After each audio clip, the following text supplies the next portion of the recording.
bilirubinemia artinya peningkatan kadar bilirubin di dalam darah. Ya.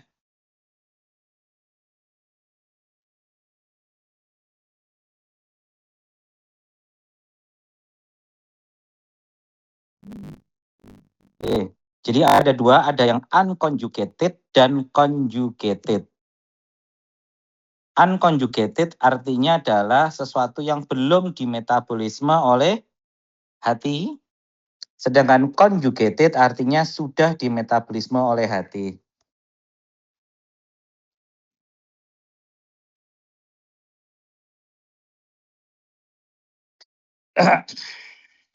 Maaf, saya juga lagi tidak enak badan. Oke, slide. Oke. Kuning itu ada dua istilah, bisa kita gunakan jaundice, bisa kita gunakan ikterus. Kalau kita berbicara jaundice itu lebih familiar, bisa kita pakai pada pasien anak ataupun dewasa. Ikterus itu adalah yang biasanya kita pakai pada bayi, apakah dia bersifat fisiologis atau patologis. Jadi jaundice adalah atau ikterus adalah suatu kondisi di mana kulit menjadi lebih kuning. Ya. Kalau kita berpikir kulit menjadi lebih kuning, berarti kita harus berpikir kenapa ya? Kuning itu adalah pewarnaan yang hanya boleh untuk mewarnai feses dan juga mewarnai urin. Artinya adalah kalau ada sampai tubuh itu menjadi kuning, berarti dua hal yang harus kita evaluasi. Yang pertama adalah apakah hati bermasalah, dan yang kedua adalah apakah kandung empedu bermasalah. Dua hal ini yang menjadikan patokan.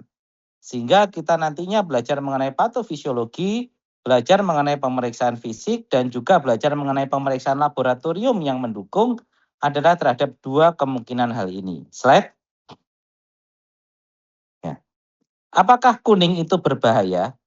Kalau kita berbicara kuning pada bayi tentunya, bayi itu adalah usia kurang dari 28 hari, ada dua hal yang harus dibahas. Yang pertama adalah fisiologis dan juga patologis. Artinya fisiologis artinya normal. Normal kita jumpai pada seluruh bayi.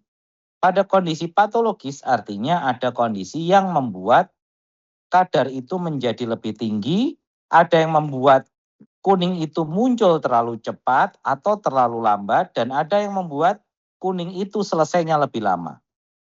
Ya. Dan warna kuning itu akan muncul bila terjadi peningkatan kadar bilirubin lebih dari 5 mg. Jadi kalau ada bilirubin lebih dari 5 mg akan muncul warna kuning. Tapi apakah itu fisiologis atau patologis tergantung nantinya. Bila dia masih di bawah 12-14 gram per desiliter, kita masih menganggap fisiologis. Tapi tergantung kapan itu kita jumpai atau kita lakukan pemeriksaan laboratoriumnya. Slide. Nah, jadi kalau kita berbicara kuning, berarti kita akan berbicara yang kita sebut sebagai bilirubin. Jadi bilirubin itu adalah akibat dari pemecahan hemoglobin. Ada hem dan globin, di mana pada globin yang dipecah itu akan terbentuk protoporfirin. Artinya atau yang kita sebut biliverdin lah. Itu sebagai itu sebagai cikal bakal terbentuknya bilirubin. Jadi istilahnya zat awalnya yang kita sebut dengan biliverdin. Kemudian menjadi bilirubin. Pada saat pemecahan itu berlebih, kadar bilirubin di dalam darah menjadi tinggi. Bilirubin itu secara normal harus diangkut menuju hati untuk dilakukan metabolisme. Yang mengangkut siapa? Albumin. Jadi diingat-ingat. Kalau sampai terjadi gangguan pada jumlah albumin satu, yang kedua adalah yang menyebabkan gangguan ikatan bilirubin dan albumin, secara otomatis akan menyebabkan tingginya kadar bilirubin. Dari sini sudah ada dua hal yang kalian harus pahami. Kapan bilirubin itu akan tinggi? Bila satu, pemecahan sel darah merah itu berlebihan. Dan yang kedua adalah yang menyebabkan gangguan atau hambatan ikatan bilirubin dengan albumin. Tolong diingat-ingat. Nah, kedua hal tadi, yang poin 1 dan poin 2 tadi, itu adalah bilirubin yang belum dikonjugasi. Artinya belum masuk ke hati. Artinya dia adalah bilirubin unconjugated atau kita sebut bilirubin indirect. Ingat-ingat. Pada saat dia sudah masuk ke hati, dia akan mengalami suatu namanya konjugasi oleh namanya enzim glukuronil transferase 1. Ya. Kemudian setelah dilakukan konjugasi, bilirubin yang sudah terkonjugasi akan keluar melalui ductus hepaticus salah satunya dan akan berikatan dengan empedu yang dihasilkan oleh kandung empedu. Setelah itu mereka akan masuk ke saluran cerna untuk mewarnai feses dan juga akan mewarnai kencing dalam bentuk stercobilinogen. Stercobilinogen itu adalah feses dan juga urobilinogen dalam bentuk kencing, ya. Nah, dari sini kita juga akan belajar satu, bila terjadi kerusakan hati, ingat-ingat, bila hati itu mengalami kerusakan atau dalam bentuk infeksi kah, dalam bentuk dia tumor kah, dalam bentuk dia sirosis kah, atau kelainan metabolik yang lain, akan menyebabkan gangguan konjugasi. 1, berarti bilirubin yang belum terkonjugasi akan sangat banyak nantinya. Atau dia sudah dikonjugasi, dia sudah dimetabolisme, tetapi tidak bisa keluar dari hati karena jalannya rusak. Itu akan menyebabkan tingginya kadar bilirubin konjugasi. Jadi kalau ada kerusakan hati akan menimbulkan 2 kemungkinan. Yang pertama adalah bilirubin unkonjugasi yang tinggi atau bilirubin konjugasi yang tinggi. Ingat-ingat ya. Kalau bilirubin konjugasi itu keluar dari hati, tapi tidak bisa berikatan dengan empedu, karena ada sumbatan, taruhlah ada sumbatan di kandung empedu, atau ada tumor di kandung empedu, konsekuensinya bilirubin konjugasi tidak bisa mewarnai feses dan juga kencing, sehingga kadar bilirubin konjugasi sangat tinggi. Nah, poin terakhir ini tadi yang kita sebut sebagai kolestasis. Tolong itu diingat-ingat. Jadi istilahnya berbeda. Yang awal kita akan mengatakan bahwa pasien itu ikterus atau jaundice, tapi ada beberapa kasus yang akan mengatakan, oh pasien ini kolestasis. Kalau kolestasis berarti yang ada di kepala kita apa? Oh pasti bilirubin konjugasinya tinggi. Jadi jangan berpikir bahwa kolestasis itu bilirubin unkonjugasi yang tinggi atau indirectnya yang tinggi, tapi bilirubin directnya yang tinggi atau yang sudah terkonjugasi yang tinggi. Slide. Nah ini perbedaannya adalah yang paling penting di sini adalah yang satu adalah water soluble, yang berikutnya adalah lipid soluble. Justru yang harus hati-hati adalah yang unkonjugasi atau indirect. Indirect artinya dia bersifat lipid soluble. Nah inilah yang akan menyebabkan dia bisa kemana-mana dan akan menyebabkan paling dominan pewarnaan pada ganglia basalis atau pada nukleus caudatus yang menyebabkan kern icterus. Jadi tingkat terbesar, tingkat tertinggi secara emergensi pada pasien atau mohon maaf pada bayi mengalami icterus adalah kern icterus. Kern icterus adalah pewarnaan pada korteks. Pada korteks juga bisa mewarnai pada ganglia basalis ataupun pada nukleus caudatus yang menyebabkan terjadinya kerusakan pada otak. Sehingga menimbulkan apa? Gangguan-gangguan yang diinervasi oleh area otak tersebut. Bisa gangguan motorik, bisa gangguan sensorik. Pasien juga bisa mengalami kejang bahkan koma. Beda dengan conjugated bilirubin. Ya, dia bersifat water soluble. Slide. Oke.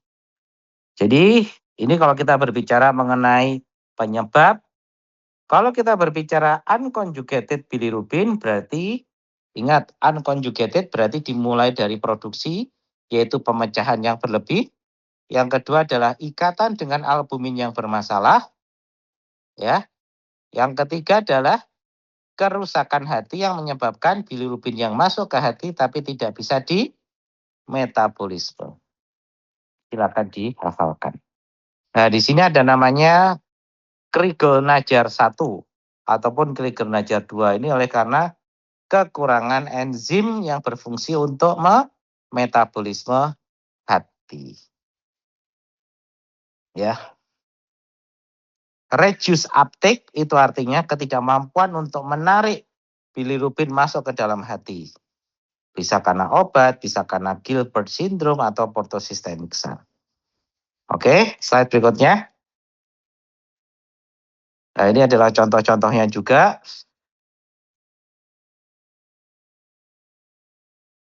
Oke. Boleh saya ditunjukkan yang gambaran tadi itu, metabolisme hati yang sebelumnya? Nah, oke.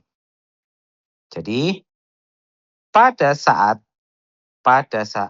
terjadi, ini dari hati menuju ke usus ya.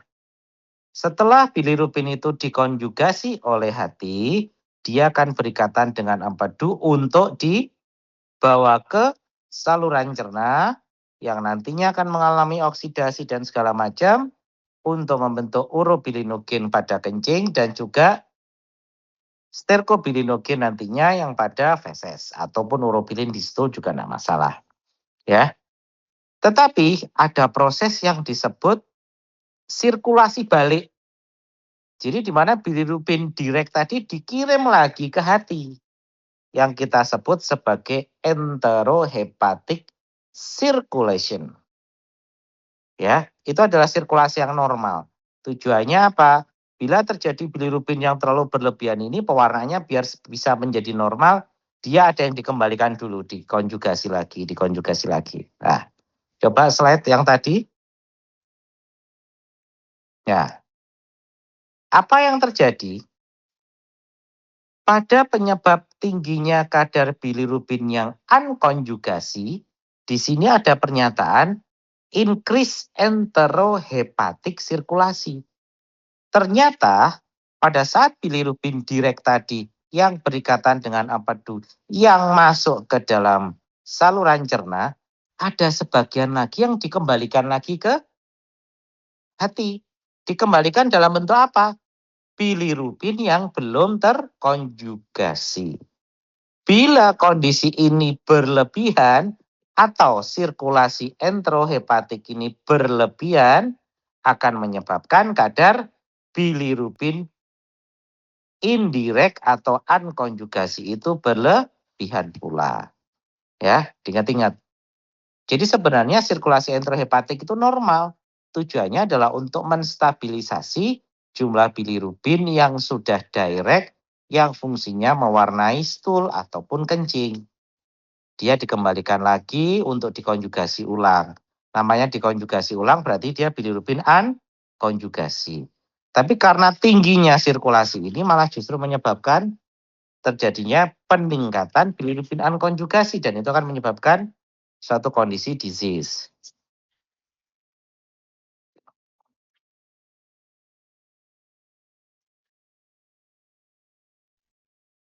Oke.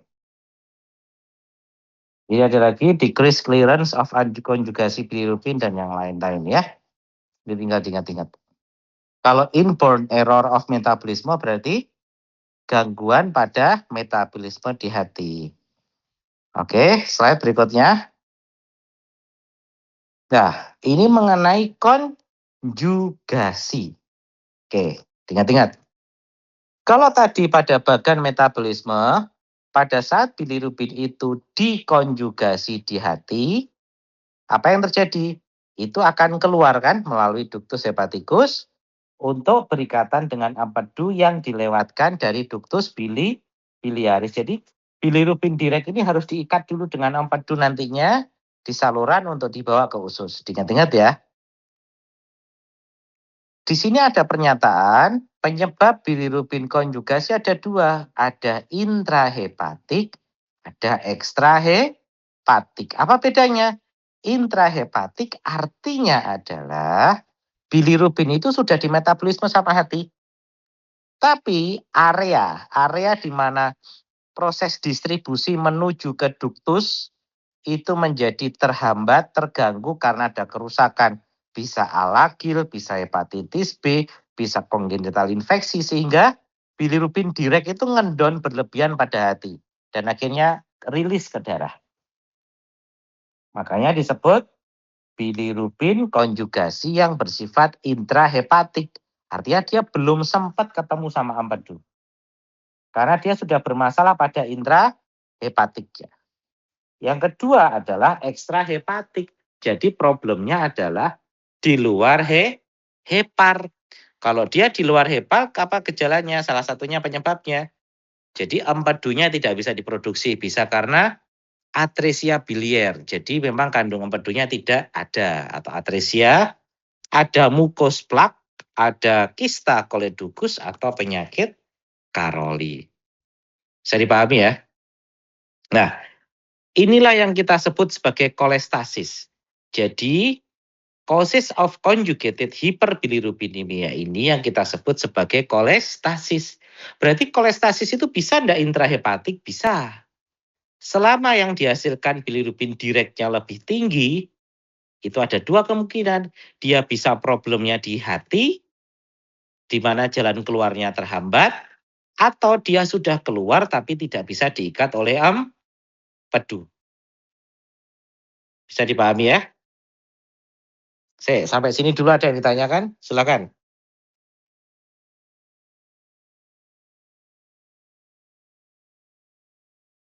Ada yang ditanyakan dulu?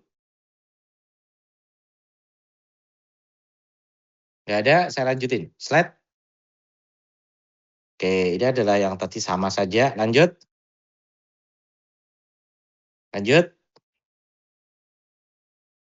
Oke. Kalau kalian sudah paham mengenai metabolisme, saya akan menjelaskan mengenai tadi kan ada namanya ikterus fisiologis dan ikterus patologis. Dikatakan fisiologis berarti dia normal. Dikatakan jaundice bila kadar bilirubin lebih dari 5 gram per desiliter. Ya. Kalau dia fisiologis, normalnya akan muncul kuning pada hari kedua atau hari ketiga. Dan berlangsung sampai 14 hari. Ingat-ingat, 2 muncul pada hari kedua atau hari ketiga dan sampai 14 hari. Muncul pada wajah, dada, dan turun ke bawah ya. Tapi bayinya tidak terlihat sakit. Bayinya gerak aktif. Bayinya masih menyusu kuat.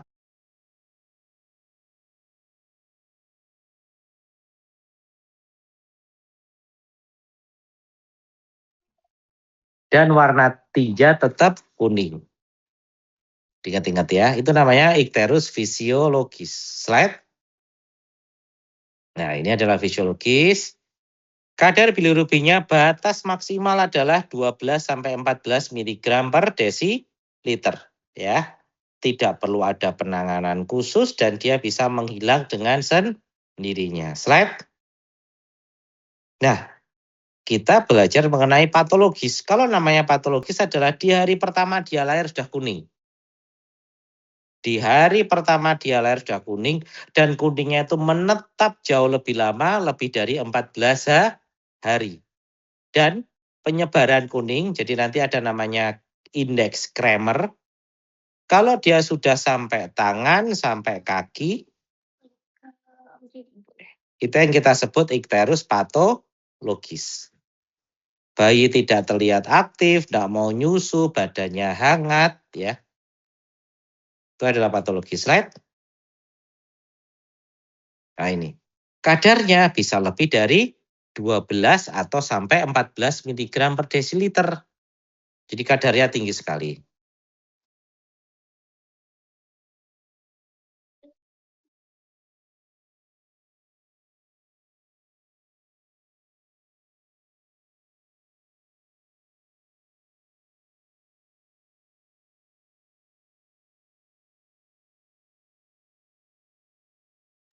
Oke, slide dulu. Nah, ini adalah indeks Kramer. Batasannya adalah sampai pusar. Pusar sampai tungkai atas itu adalah masih 3. Ya, kalau dia masih 3, berarti dia masih dikatakan aman karena angkanya masih di bawah 12 mg per desiliter. Oke ya. Slide berikutnya. Nah, ini adalah kadar-kadar bilirubin. Puncaknya rata-rata di hari ke-7 sampai hari ke-10 sebenarnya. Nanti dia akan mulai berkurang di hari ke-14 dan hilang di usia 1 bulan. Slide berikutnya. Nah, ini. Apa saja ya penyebabnya kalau dia muncul hari pertama? Apakah muncul di hari kedua, ketiga yang bersifat fisiologis atau lebih dari itu? Ingat, harus hati-hati dengan yang kita sebut inkompatibilitas golongan darah. Apa itu inkompatibilitas? Adalah perbedaan golongan darah ibu dan golongan darah bayi. Bila terjadi perbedaan golongan darah ibu dan bayi akan menyebabkan terjadinya hemolisis yang berlebihan. Sehingga bayi akan kuning lebih cepat. Dan menghilangnya juga akan lebih lama. Ya, makanya kenapa pada bayi-bayi yang kuning itu dan itu kok kelihatan lama atau bilirubinnya tinggi, tapi klinisnya kok kelihatan masih ya oke lah, bukan suatu yang sakit hebat. Coba dicek golongan darah, khawatirnya berbeda. Kalau seperti itu bagaimana? Nggak ada tindakan yang khusus, hanya tinggal kita tunggu dia akan membaik sendiri di atas 1 bulan. Slide. Nah, ada lagi yang kita sebut sebagai breastfeeding dan breast milk jaundice. Breastfeeding adalah kita nyusui, breast milk adalah ASINya yang bermasalah. Breastfeeding artinya adalah produksi ASINya, breast milk adalah ASINya yang bermasalah. Kalau breastfeeding jaundice itu biasanya muncul yang bersifat awal, di usia 3 atau 4 hari. Kalau breast milk jaundice biasanya terjadi lebih dari hari keempat. Karena memang ASI itu yang menyebabkan kuning. Kok bisa? Tadi kan ada ya di depan, peningkatan enterohepatic circulation, salah satunya karena breast milk jaundice. Di mana ASI itu mengandung beta-glukuronidase yang menyebabkan tingginya sirkulasi enterohepatik. Sehingga apa? Bilirubin indirectnya naik. Ya, ingat-ingat itu ya. Tapi kalau breastfeeding jaundice, apa? Karena kita minumnya kurang sehingga yang ada di dalam saluran cerna juga kurang. Akhirnya oleh tubuh dikembalikan lagi ke hati, Dalam bentuk juga sama bilirubin indirectnya. Beda treatmentnya adalah kalau breastfeeding jaundice karena ASINya kurang justru kita perbanyak ASINya, diseringkan. Kalau breast milk jaundice problemnya karena ASINya, coba di stop. Bila kita stop, ternyata perbaikan kondisi. Tapi kan kita juga harus lihat ya, kalau kita stop kan resikonya apakah anak menjadikan dehidrasi atau tidak. Oke, slide. Nah, ini yang saya bilang tadi mengenai Kern-Icterus. Bila terjadi tingginya kadar bilirubin indirect akan menyebabkan kerusakan pada otak, yaitu terjadi perlengketan bilirubin atau pewarnaan pada otak, menyebabkan kecacatan atau kelainan yang kita sebut palsi cerebral atau cerebral palsy. Pasien biasanya hipotoni atau kadang beberapa mengalami suatu kekakuan. Slide. Nah, ini tanda-tandanya kesadaran menurun, tidak mau minum atau menghisap, ketegangan otot, leher kaku, kejang, terjadi spasme otot, gangguan bicara, keterbelakangan mental, dan kondisi yang lain. Oke, slide. Nah, ini pencegahannya adalah, ingat, ASINya diberikan sesering mungkin. Kita usahakan memberikan ASI tiap 2 jam sekali, makanya kurang lebih sekitar 12 kali sehari. Terus, jemur. Ya, dijemur. 80% ASI, dan 20% jemur. Sehingga yang paling dominan adalah ASI. Seret. Ini cara menjemur, waktunya, lamanya, dan harus dilepas semua bajunya. Kalau dia masih pakai baju lengkap ya, kemungkinan untuk tembusnya kurang terlalu efektif. Slide. Lanjut. Nah, ini ada lagi yang terapi sinar. Bila dirasa dengan kadar bilirubin yang sudah tinggi, anaknya mulai malas minum, dan kita butuh tindakan yang cepat untuk segera menurunkan bilirubin adalah dengan cara fototerapi. Ya.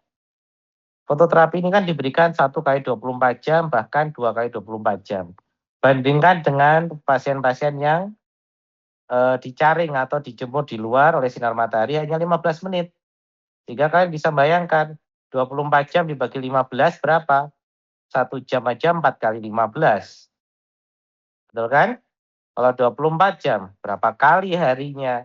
Bisa sebulan lebih taruhlah. Jadi 1 hari fototerapi bisa sampai sebulan lebih. Ya. Slide berikutnya. Lanjut. Lanjut. Nah, ini adalah komplikasi. Fototerapi itu juga punya resiko. Kenapa? Dengan jarak hanya 30 cm dari bayi, yang dikhawatirkan apa? Bronze baby.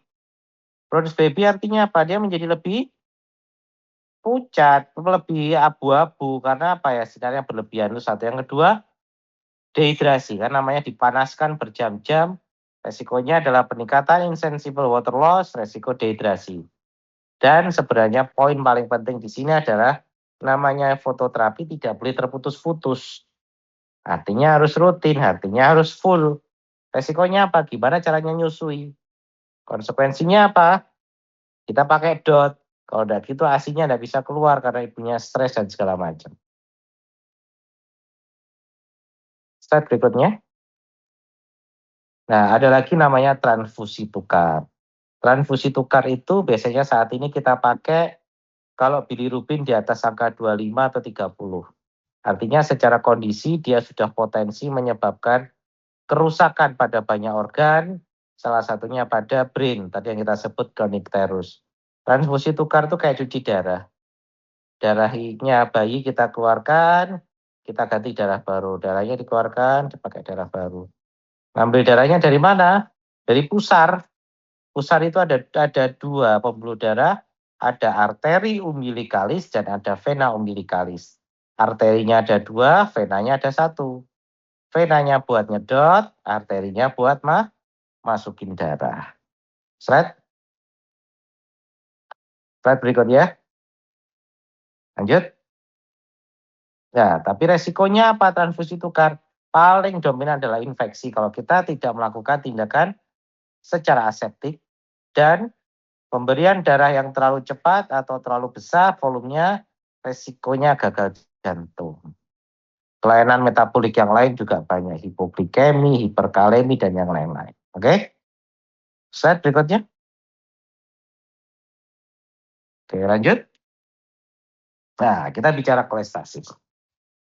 Oke. Apa sih bedanya tadi kolestasis? Kolestasis hanyalah perbedaannya yang tinggi adalah bilirubin di direct, itu toh. Ya. Berarti patokannya adalah bilirubin direct. Ini lihat. Kalau kalian melakukan pemeriksaan laboratorium, itu mesti yang dicek ada 3 hal. 1, bilirubin direct, bilirubin indirect, sama total bilirubin. Kalau ternyata total bilirubinnya kurang dari 5 mg per desiliter, tapi bilirubin direknya lebih dari 1 mg, itu kita sebut kolestasis. Atau kalau bilirubin totalnya lebih dari 5 mg per desiliter, dan ternyata bilirubin direknya lebih dari 20% dari total tadi, berarti taruhlah 20% dari 5 berapa? Jadi itu kan seperempatnya kan? 5 bagi 2, 2,5, berarti 1,25. Taruhlah 2 mg. Ya, taruhlah 2 mg. Berarti sudah kita katakan bahwa pasien itu kolestasis. Slide. Ayo, nah ini adalah epidemiologinya. Penyebab paling banyak adalah atresia biliar, ya. Slide. Lanjut. Lanjut. Nah, ini deh. Tadi saya sampaikan apa? Ada dua kan? Ada intrahepatik, ada ekstrahepatik. Kalau dia intrahepatik berarti kerusakannya di mana? Di kerusakan di hati, di hepatoseluler, tapi bilirubinnya sudah dikonjugasi. Terjadi obstruksi di situ. Ada namanya kanalikuli biliaris, itu dekat dengan ductus hepaticus. Ya. Kalau ekstrahepatik, obstruksinya atau kerusakannya pada ductus hepaticus. Ya. Terus kalau pada ikterus obstruktif yang bersifat intrahepatik, apa yang terjadi? Hiperbilirubinnya juga tinggi, bilirubin yang keluar juga tinggi. Bisa direct, bisa indirect. Kenapa kita bisa mengatakan bisa indirect? Karena belum tentu juga kan kerusakan itu hanya area distribusinya saja. Cuma kalau kolestasis, kita kasnya adalah bilirubin directnya yang tinggi. Ya, kalau ternyata kerusakan itu juga menyebabkan adanya sedikit kerusakan pada metabolisme, ada 80% yang di metabolisme, tapi sisa 20% tidak di metabolisme, sehingga kadarnya juga tinggi. Bisa dipahami ya? Sehingga apa yang terjadi? Bilirubin direct tadi akhirnya keluar, dan dia mengalami deposit di jaringan, sehingga kita sebut ikterus. Slide. Nah, anamnesisnya adalah ini, atresia biliaris, hipertensi, hepatitis neonatal, dan yang lain-lain. Apa perbedaan yang khas? Kalau tadi dikatakan namanya ikterus atau jaundice adalah warna kuning.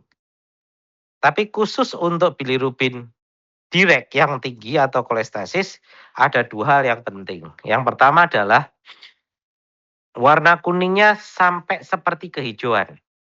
Makanya dikatakan green yellowish, sampai kehijauan. Dan poin nomor dua adalah karena tingginya kadar bilirubin direct keluar dari tubuh, dia tidak masuk di saluran cerna. Akibatnya apa? Feses yang harusnya berwarna kuning menjadi dempul, warnanya abu-abu.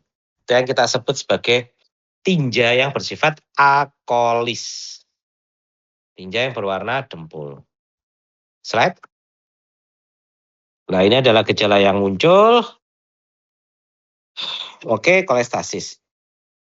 Kolestasis tadi akan menimbulkan tiga hal. Yang pertama, regurgitasi atau retensi empedu. Contoh, empedunya ada, gallbladdernya ada, tapi salurannya tidak ada. Artinya apa? Empedunya diproduksi pada saat mau keluar dari gang, ada tersumbat di situ. Akibatnya apa? Terjadi regurgitasi atau retensi. Empedu itu akhirnya lepas ke jaringan, sehingga terbentuk apa? Asam empedu yang tinggi menimbulkan pruritus, gatal. Akan menyebabkan kerusakan pada hati. Terus, empedu itu kan juga fungsinya untuk memetabolisme kolesterol dan vitamin A, D, E, dan K. Konsekuensinya kolesterol tubuh akan menjadi tinggi, ya. Bilirubin juga akan lepas, akibatnya menjadikan ikterus. Berikutnya, kalau terjadi jumlah produksi empedu yang sedikit, misal gallbladdernya bermasalah, terjadi penurunan aliran empedu ke usus. Penurunan aliran empedu ke usus. Konsekuensinya konsentrasi asam empedu di usus jadi turun. Apa yang terjadi? Diare juga bisa. Terjadi malabsorpsi, terjadi gangguan penyerapan. Apa itu? Defisiensi vitamin yang larut dalam lemak. Apa itu? ADEK. Sehingga terjadi malnutrisi pada pertumbuhan. Terus kolestasis tadi apa yang terjadi?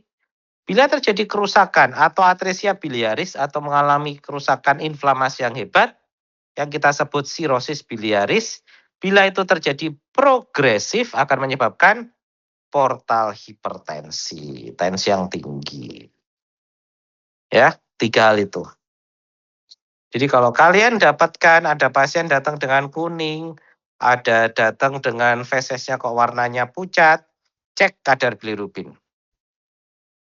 Kalau kadar bilirubinnya sudah jelas, yang tinggi adalah direknya, dicek lagi kira-kira patofisiologinya yang mana. Apakah dia regurgitasi, apakah dia sirosis, apakah dia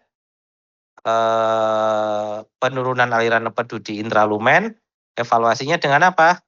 Dengan klinis yang tampak. Ya, slide berikutnya. Nah, ini adalah manifestasi berikutnya. Greenish jaundice tadi itu yang saya sampaikan. Slide. Ini adalah kolestasis, intra atau ekstra. Ya, pemeriksaannya adalah SGOT, SGPT atau pemeriksaan fungsi hati dan pemeriksaan fungsi empedu. Pemeriksaan fungsi empedu diperiksa apa? Alkali fosfatase atau ALP. Jadi kalau kalian lihat di pemeriksaan lab, yang diperiksa adalah SGOT, SGPT sama ALP atau alkali fosfatase. Slide berikutnya. Ini adalah tata laksana kalau ternyata dia atresia, jadi tidak ada produksi, tidak ada biliernya, kita sebut portoenterostomi kasai. Kalau dia gagal hati, kita lakukan transplantasi. Pengobatannya adalah asam ursodeoksikolat, itu untuk menyerap bilirubin direct agar bisa dibawa ke hati. Ke mana? Mohon maaf, ke usus. Terus pemberian vitamin A, D, E, K agak dikurangi kalau memang kadar empedunya rendah. Terus kita berikan makanan-makanan yang MCT, medium chain triglyceride, yang kadar kolesterolnya tidak terlalu tinggi, agar tetap bisa dicerna dengan baik, karena dia tidak membutuhkan garam empedu yang berlebihan. Slide.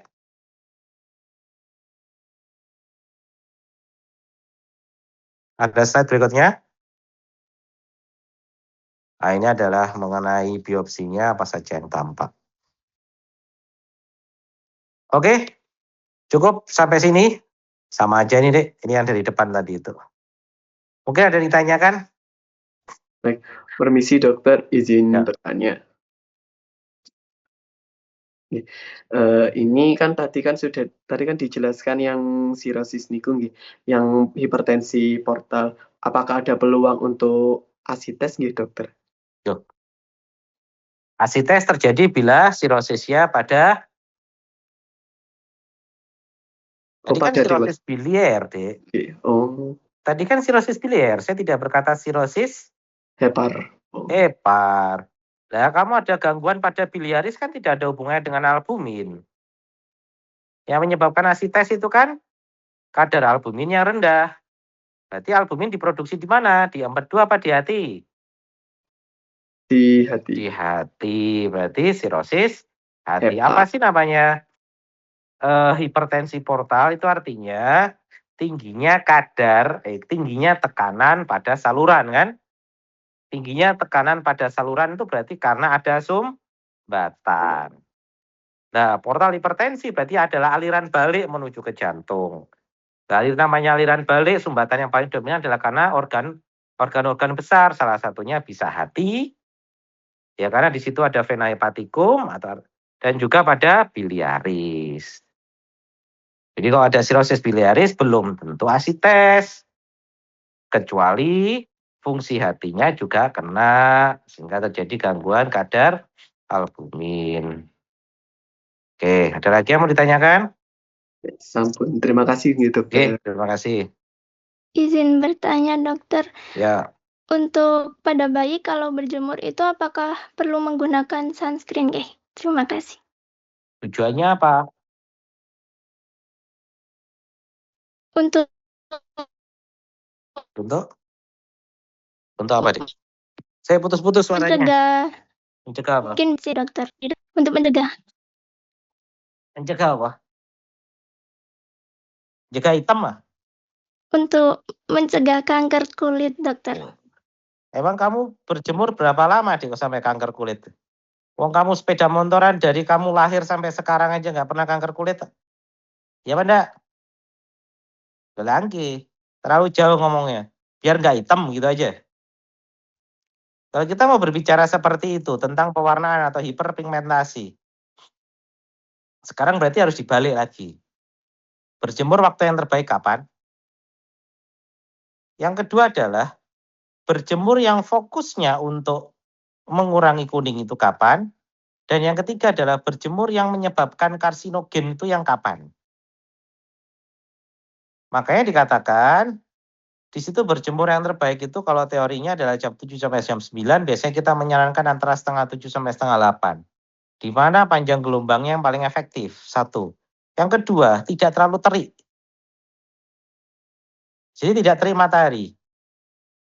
Ya, kita semua tergantung lokasi di mana kita ya, area. Semakin kita berdekatan dengan khatulistiwa ya pasti resiko teriknya akan lebih cepat. Yang ketiga yang bersifat karsinogen itu kan di atas jam 10, jam 12. Di situ di mana vitamin D paling tinggi, tapi resiko karsinogennya juga paling tinggi. Dan yang keempat, tidak semua orang punya potensi kanker kulit. Bagi mereka secara genetik ada. Misal nih, taruhlah ada suatu anak lahir dari seorang ibu yang sudah memiliki resiko genetik kanker. Kita tidak tahu apakah kita akan menjadi kanker A, kanker B, kanker C, atau kanker D. Tapi sebisa mungkin kita mengurangi segala macam hal yang berhubungan dengan karsinogen. Kita ribut dengan sinar matahari. Lah, wong kamu tiap hari fast food aja juga nggak pernah ribut. Ya pernah. Sama-sama karsinogen kan? Nah, lagi. Yang satu ribut kanker kulit, tapi yang kanker kolon nggak ribut. Kanker pankreas nggak ribut. Nah, seperti itu. Jadi evaluasi dulu punya genetik tidak seperti itu. Karena kalau sudah ada genetik, berarti sebisa mungkin kita harus menghindari bahan-bahan karsinogenik. Apakah butuh SPF? Iya, tergantung kamu tadi. Kalau kamu memang jemurnya bayi tujuannya untuk kuning, kan di awal-awal jam-jam setengah 7, setengah 8 dia tidak terik, ya tidak perlu SPF. Tapi kalau kamu tujuannya pengen ngajak main, pengen menghangatkan, ya tidak usah lepas baju kan, tetap pakai SPF tidak masalah untuk mengurangi teriknya. Oke, ada lagi? Terima kasih, dokter. Nggih. Mohon izin bertanya, dokter. Nggih. Jadi pertanyaannya itu, tadi kan ada banyak faktor yang menyebabkan bayi itu mengalami jaundice. Nah, apakah mungkin ada kemungkinan tuh ada 2 faktor yang bersamaan seperti itu, dokter? Mungkin dia itu memang dari awal memang jaundice-nya memang bukan fisiologis, patofisiologis karena inkompatibilitas, ditambah lagi ibunya memang ditambah lagi dari breast milk jaundice-nya itu, dokter. Oke, terima kasih. Namanya suatu kondisi patologis, itu tidak ada ceritanya cuma satu. Contoh nih, kamu lagi flu sekarang. Misal kamu lagi panas batuk pilek. Ternyata batuk pileknya sudah lama, ada seminggu yang lalu kamu batuk pilek, tapi 2 hari ini kamu lagi panas, barusan panas. Artinya apa? Batuk pilekmu selama 2 minggu yang lalu penyebabnya karena alergi. Karena memang kamu ternyata punya alergi terhadap dingin, terhadap debu. Tapi 2 hari ini kamu lagi kena influenza, tertular oleh teman. Berarti belum tentu kan satu faktor. Sama halnya seperti ikterus. Bisa saja patologisnya akan muncul di awal. Makanya di situ ada listnya. Kalau muncul di awal bisa karena inkompatibilitas, bisa karena proses infeksi, bisa karena proses yang lain.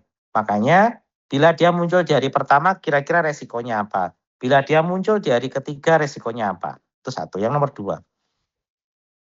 Bagaimana hubungan antara breast milk atau, kalau tadi kan misal dia inkompatibilitas, tapi dia juga breast milk, kan gitu kan? Itu kan membedakannya mudah. Gimana bedainnya? Kalau kamu curiga inkompatibilitas, ya tinggal cek golongan darah. Ternyata golongan darahnya, misal nih taruhlah, mohon maaf, kamu sudah nikah nih. Suamimu golongan darahnya B. Kamu golongan darah O. Ternyata anakmu B. Jadi kan beda kan? Nah itu mau sampai sebulan lebih ya dia akan kuning. Tapi bedanya adalah secara klinis dia baik. Ingat, inkompatibilitas itu klinisnya dia baik. Itu satu. Breast milk jaundice juga klinisnya baik. Walaupun dia termasuk ikterus patologis dia itu karena satu, munculnya di awal, inkompatibilitas kan muncul di awal. Dan selesainya lebih lama, tapi secara klinis baik. Kalau breast milk jaundice, dia tidak muncul di awal, karena breast milk jaundice baru muncul di hari ke-14 kan, atau lebih. Tapi menyebabkan kuningnya menjadi lebih lama. Jadi hanya itu aja, tapi secara klinis dia baik-baik saja. Kalau breast milk jaundice apa yang kamu lakukan? Stop aja ASI-nya. Misal nih, taruhlah kamu iseng-iseng kamu stop ASI 2 hari. Ya kuningnya kan berkurang.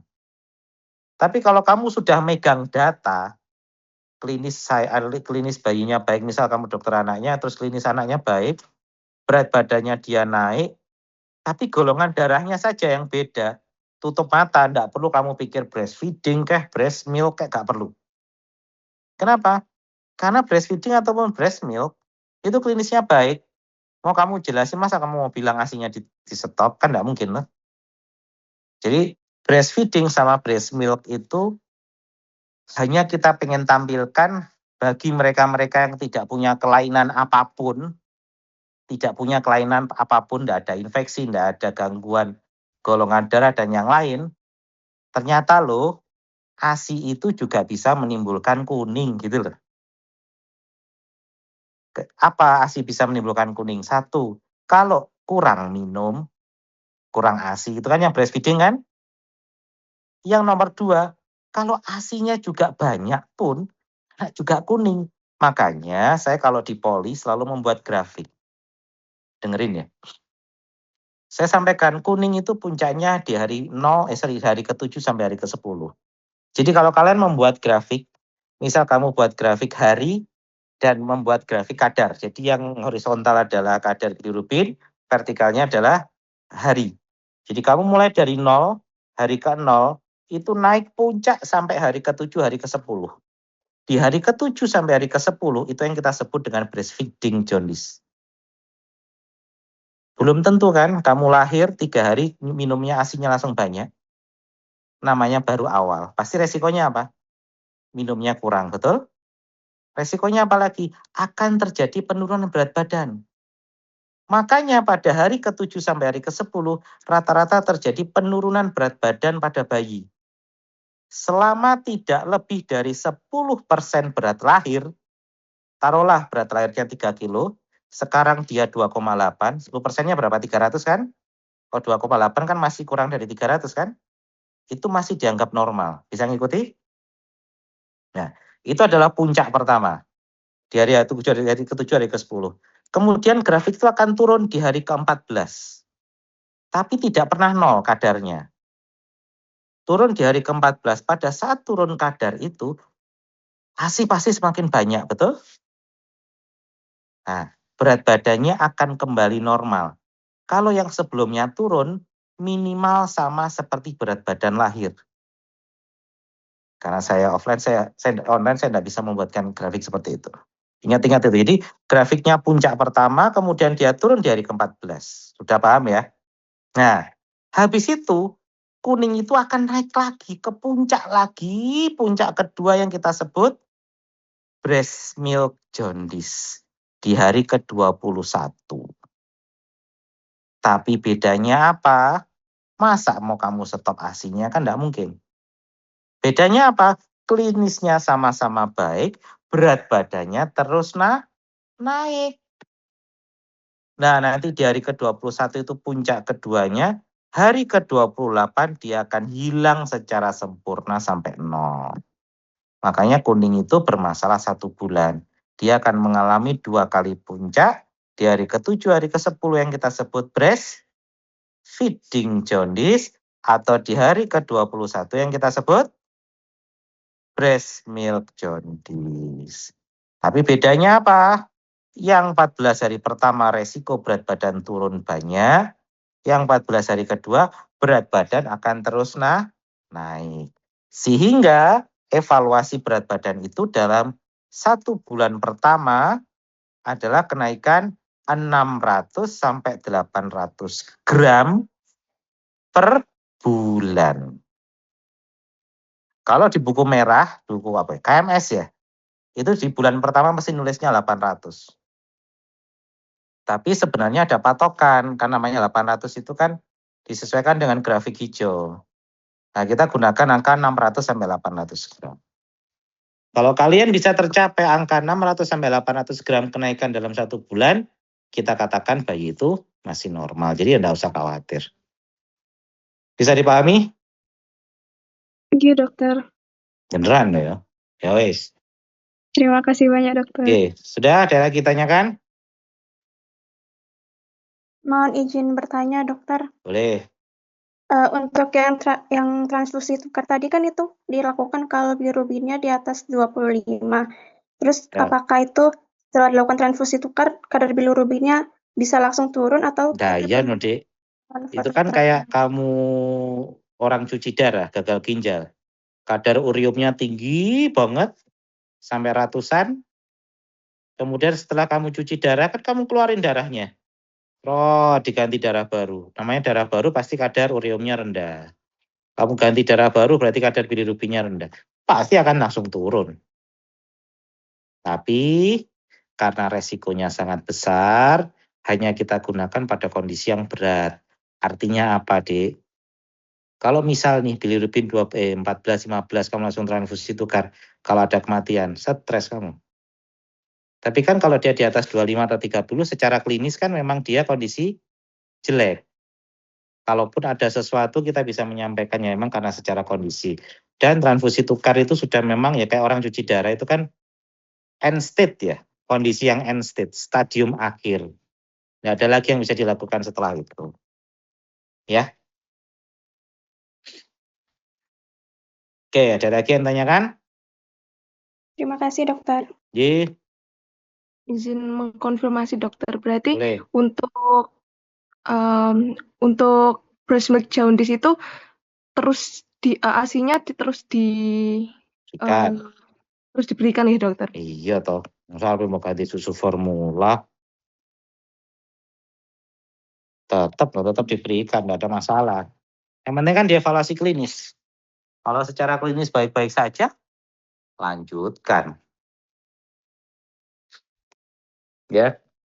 Baik dokter, terima kasih. Oke. Udah, ada lagi? Cukup?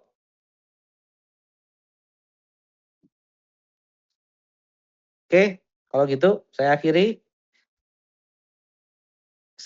kuliah hari ini. Terima kasih, banyak pertanyaan. Tolong belajar yang baik ya. Terima kasih. Assalamualaikum warahmatullahi wabarakatuh.